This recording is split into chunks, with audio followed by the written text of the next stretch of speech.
The Harivamśa Purana, Chapter 17, The Wrestling Match, First Contestants. The breaking of the iron bow had sent shivers to everyone in the tournament, especially the king Kamsa. When the chief guard told him that a little boy, not older than 11 years of age, broke the bow of demons with effortless ease, Kamsa knew at once his enemy was inside the palace walls.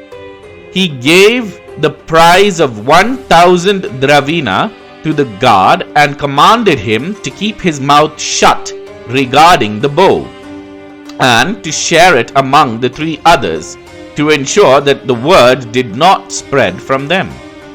Kamsa had spent a large part of the past few months rigorously training for the inevitable battle with the Boy of Wonders.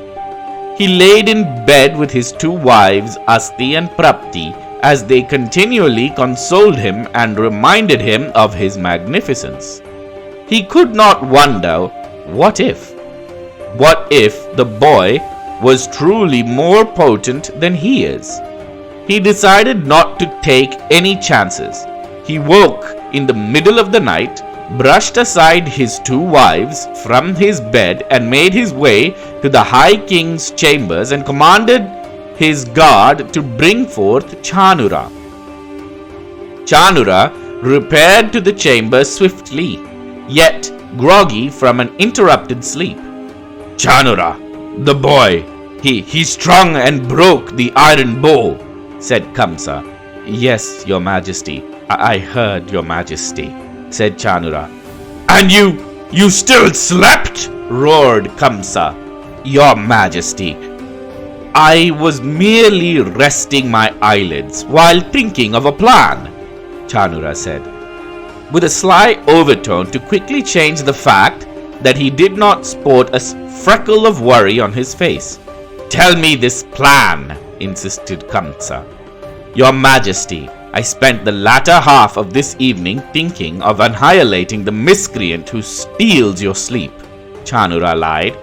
"And it occurred to me that we have a mad elephant in our stables called Kuvalayapida. Kuvalayapida is so rogue that even the most capable stableman cannot rest it. Kuvalayapida has killed so many servants. I am sure if he were to be accidentally let loose when the boy arrives," said Chanura. Kamsa nodded. "Sounds like a plan, yes," he said.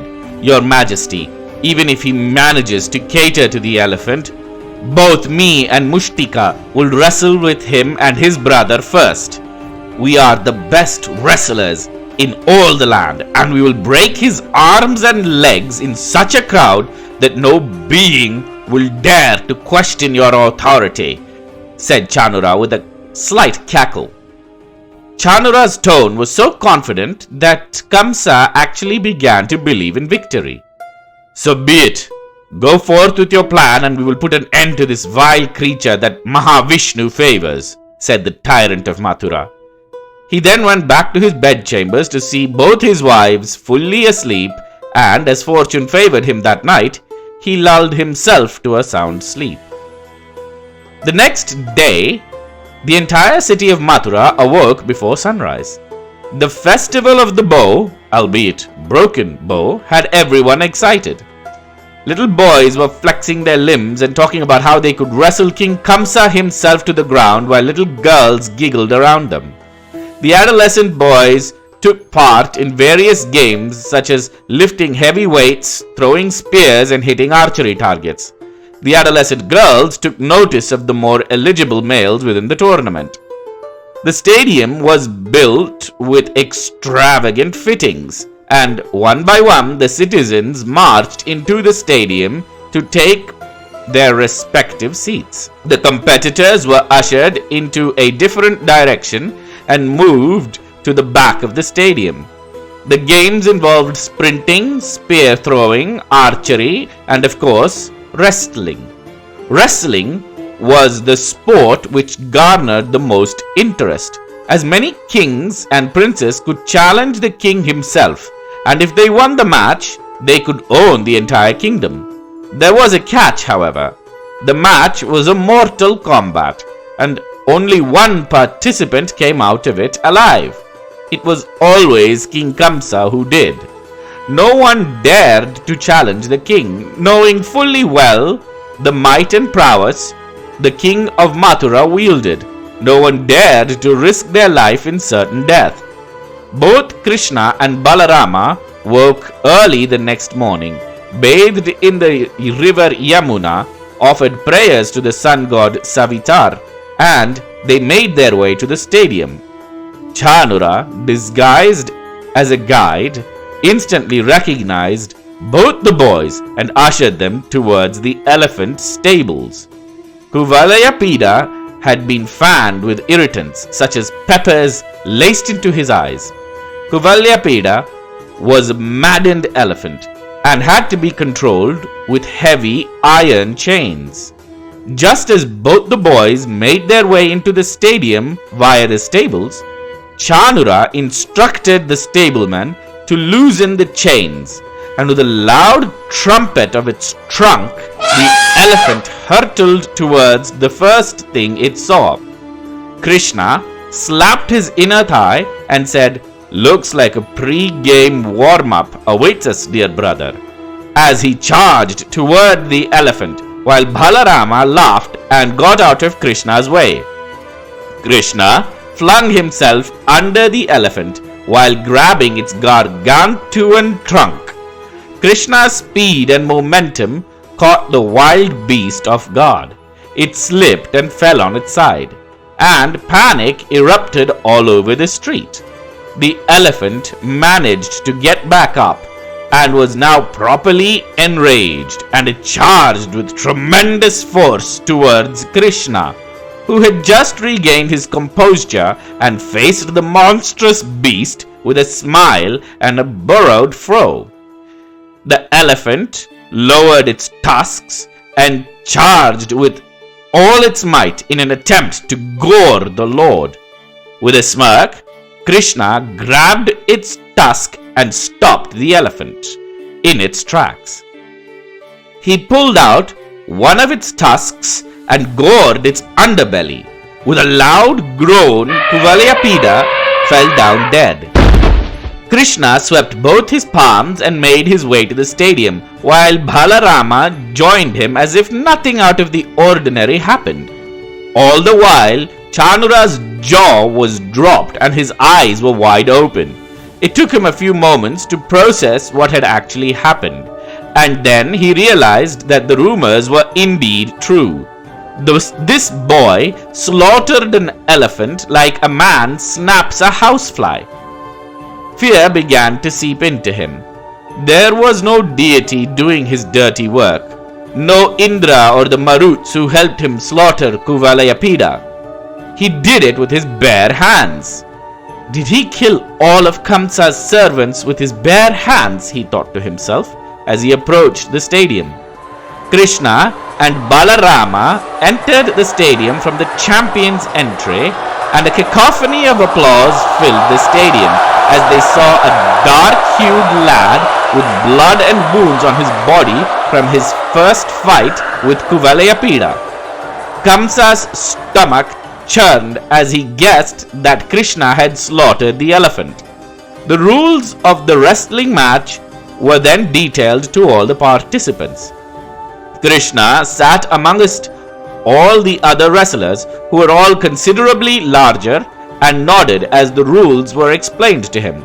From the corner of Krishna's eye, he saw the tyrant of Mathura, draped in an expensive purple silk garment, seated on a golden throne, with ruby-encrusted armrests, and two beautiful women fanning him on either side.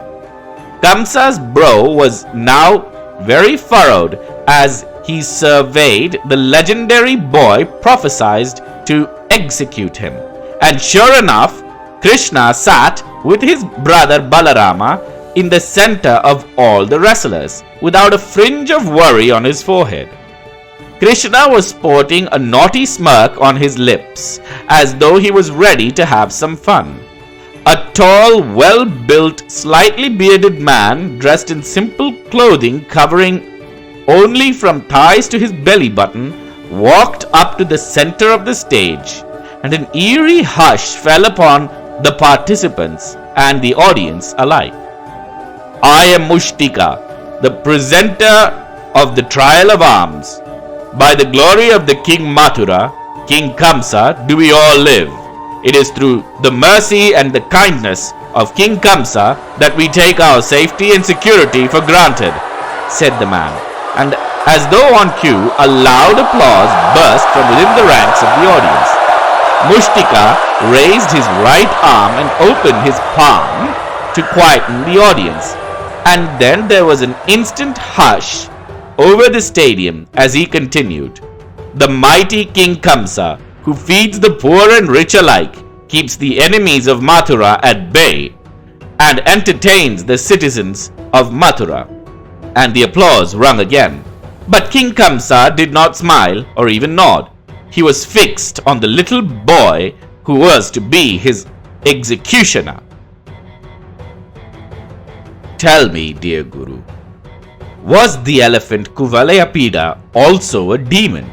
Asked Janamejaya. No, dear student. The elephant was just a maddened male elephant whose rage the vile King Kamsa used for his benefit. Elephants, especially male elephants, can sometimes become maddened due to their immaturity. Kuvalayapida was one such elephant, said the Rajaguru Vaishampayana. How wondrous! The Lord slaughtered it like slaughtering a common housefly, said Janamejaya.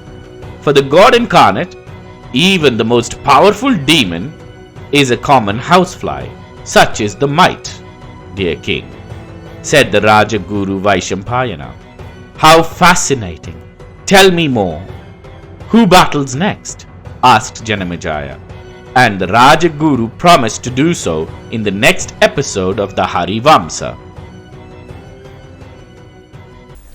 I hope you liked today's episode of The House of Kuru. If you have not already, please subscribe to this channel and like this video so that you will be notified every time a new video is uploaded. Thank you.